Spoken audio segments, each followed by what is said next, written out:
bagaimana upaya untuk membuat kegiatan 5R itu selalu berkelanjutan, bukan sekedar obor blara istilahnya, hangat-hangat ayam, nggak seperti itu, tapi itu bisa berkelanjutan dari waktu ke waktu, sehingga tujuan dari 5R itu ya produktivitas meningkat, nah, efisiensi tinggi itu bisa tercapai. Ketemu lagi dengan saya Stanley Sutrisno di Stanley Sutrisno Channel. Pemirsa yang berbahagia, kali ini kita melanjutkan serial tentang 5R, 5S atau 6S. Untuk ini di serial yang ke-7 mengenai R yang kelima, yaitu rajin. Nah, dalam bahasa Jepangnya itu shitsuke. Nah, kalau dalam bahasa Inggrisnya itu sustain. Nah, kalau kita dengar kata rajin, apa yang ada di benak kita? Apa yang ada di dalam pikiran kita? Rajin itu biasanya kalau orang Jawa, bahasa Jawa itu sregep ya, suka kerja kayak gitu. Nah, kira-kira dengan istilah rajin itu gampang dipahami apa enggak? Pemahaman Anda seperti apa? Kaitannya dengan 5R atau 5S atau 6S. Nah, kalau dalam bahasa Inggris itu biasanya dipakai kata sustain. Sustain itu artinya berkelanjutan. Ya, jadi agak beda ya antara rajin dengan berkelanjutan. Nah, yang dimaksud di sini adalah bagaimana kegiatan 5R atau 5S itu bisa berkelanjutan, bukan hanya satu musim atau satu periode begitu, tapi berkelanjutan terus-menerus. Sehingga manfaat yang diperoleh dari kegiatan 5R itu ya terus-menerus berkelanjutan seperti itu. Nah, bagaimana caranya atau apa yang biasanya dilakukan, yang bisa dilakukan agar kegiatan 5R itu bisa berkelanjutan? Nah, biasanya pada awal-awal memang 5R itu untuk orang mau berkegiatan dengan 5R itu biasanya diberikan reward ya, atau award gitu ya, penghargaan. Misalnya setiap bulan itu ada penilaian, ada tim penilai, mungkin bisa lintas bagian, lintas sektor, dan seperti itu, supaya independen. Atau mungkin dari pihak di bawah internal audit, supaya independen, seperti itu. Nah, nanti dari hasil penilaian itu, mana yang peringkat 1, peringkat 2, peringkat 3, itu akan mendapatkan penghargaan. Nah, biasanya dengan adanya penghargaan seperti itu, orang lalu bergerak semua, berbondong-bondong mengikuti program itu, rame-rame mengikuti program atau kegiatan 5R, dengan harapan dapat hadiah, kan gitu. Tapi sampai berapa lama kegiatan itu akan berjalan ketika orang itu orientasinya adalah hadiah, gitu. Tapi itu baik-baik saja ketika itu untuk mengawali.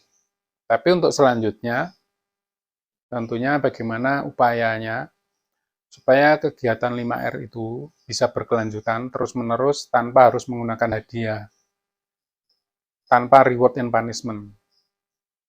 Atau mungkin reward and punishment tetap, tapi bukan dalam bentuk hadiah, uang, atau apa gitu. Maka dalam video kali ini saya ingin berbagi tentang bagaimana upaya-upaya untuk melanggengkan kegiatan 5R itu. Kita supaya manfaat itu terus berkelanjutan. Yang pertama, bisa itu kegiatan 5R itu nanti dimasukkan di dalam penilaian karyawan, penilaian prestasi karyawan. Misalnya begini, ya, kalau ada produk yang cacat atau produk cacat dikarenakan terkait kegiatan 5R, ya, misalnya cacat atau downgrade karena kotor. Nah, semakin banyak produk cacat karena kotor, maka nilainya semakin rendah. Seperti itu. Dan bisa produk cacat karena kotor itu Artinya ketika itu kotor kan berarti kegiatan 5R nggak bagus. Nah, itu dijadikan key performance indicator. Salah satu key performance indicator itu produk cacat karena apa itu eh, kegiatan 5R yang nggak bagus, misalnya karena kotoran seperti itu. Atau bisa jadi mungkin karena kalau terjadi klaim atau terjadi komplain dari buyer, dari customer, karena keterlambatan misalnya, atau keliru barang, mintanya barang A1 dikirim A2, minta A kirim B, dan itu disebabkan oleh kegiatan 5R. Kalau kegiatan 5R dijalankan dengan bagus, tidak mungkin terjadi kekeliruan barang atau keterlambatan kirim misalnya karena faktor 5R. Misalnya penataan barang yang tidak bagus sehingga pengambilan jadi sulit, lama dan sebagainya. Nah, itu kan kaitannya dengan 5R. Nah, bisa jadi kayak itu kesalahan-kesalahan seperti itu, klaim atau komplain seperti itu menjadi key performance indicator dan itu dimasukkan dalam penilaian karyawan. Yang namanya penilaian karyawan itu kan terus-menerus, ya kan, dari waktu ke waktu itu pasti ada penilaian karyawan itu. Nah, dengan begitu secara otomatis karyawan dituntut untuk melaksanakan kegiatan 5R atau 5S.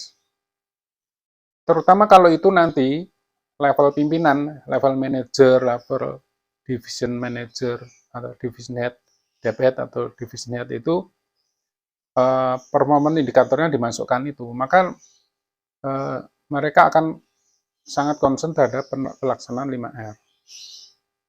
Gitu.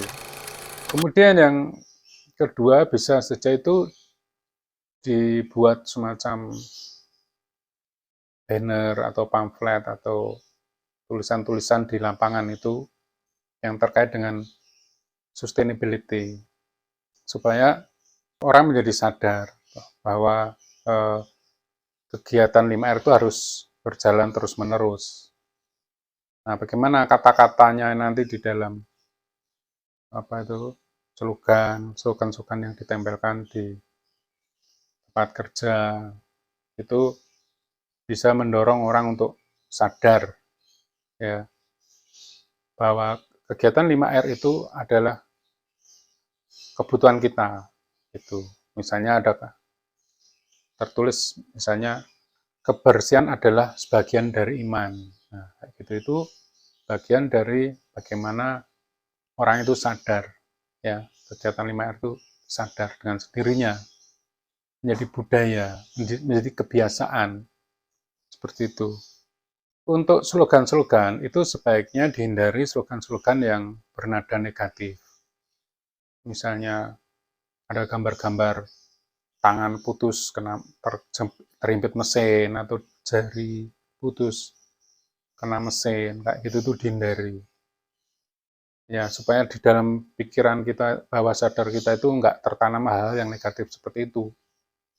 Itu lebih baik hal-hal yang positif yang ditulis di dalam banner atau di dalam slogan-slogan tempat kerja itu hal-hal yang positif saja.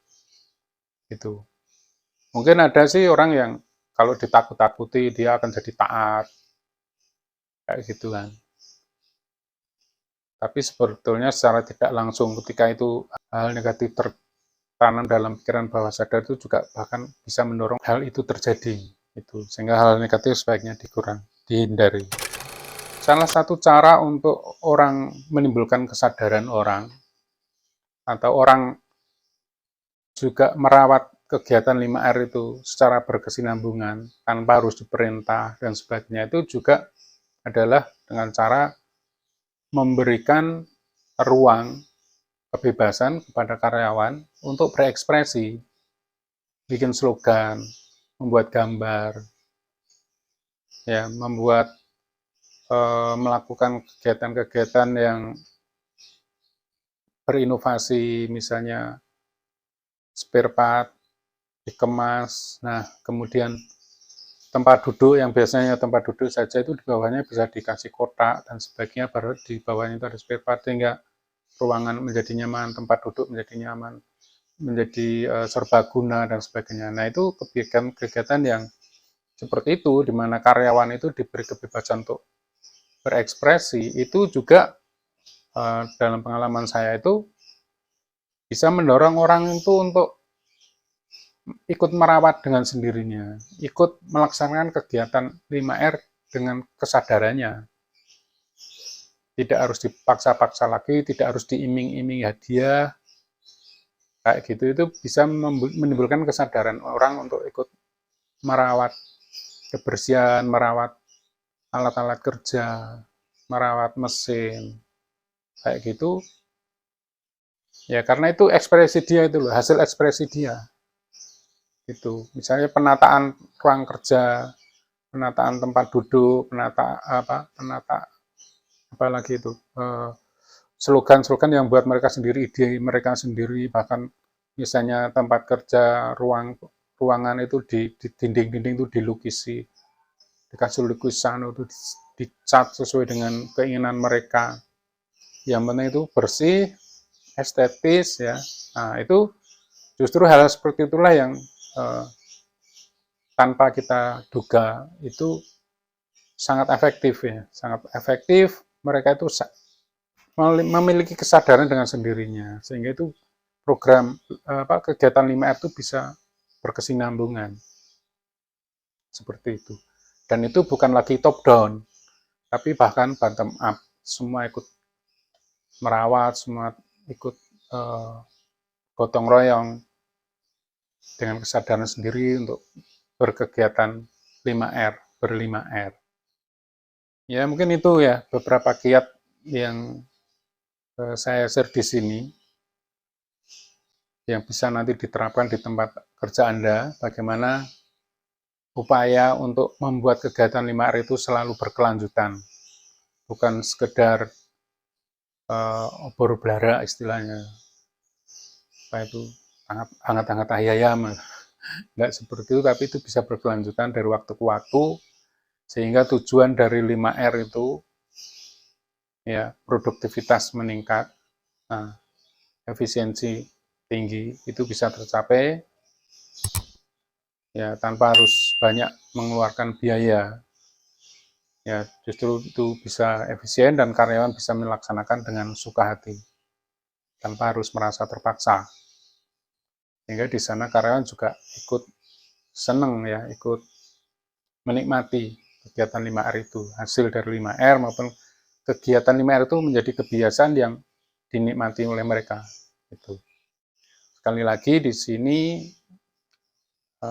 rajin atau sustain atau setsuke itu adalah bagaimana upaya supaya kegiatan 5R itu terus berkelanjutan. Ya, karyawan bisa menjalankan 5R itu, kegiatan 5R sebagai sebuah kebiasaan, sebagai sebuah budaya, dan sebagai sebuah kesadaran. Nah, sehingga dengan demikian, karyawan itu bisa menikmati kegiatan 5R, mereka juga bekerja dengan nyaman, dan tujuan perusahaan untuk mencapai efisiensi dan produktivitas yang tinggi itu bisa tercapai dengan berkegiatan 5R.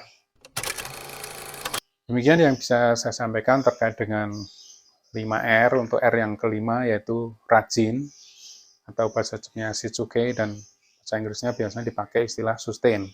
Terima kasih sudah menyaksikan video ini sampai selesai.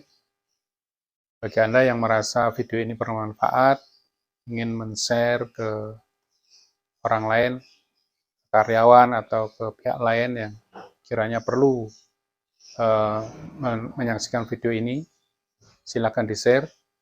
Bagi Anda yang sudah subscribe, kami ucapkan terima kasih. Dan bagi yang belum subscribe, kiranya kalau memang ini video-video saya, konten-konten saya bisa bermanfaat untuk Anda, silakan subscribe. Demikian, terima kasih, sampai ketemu lagi.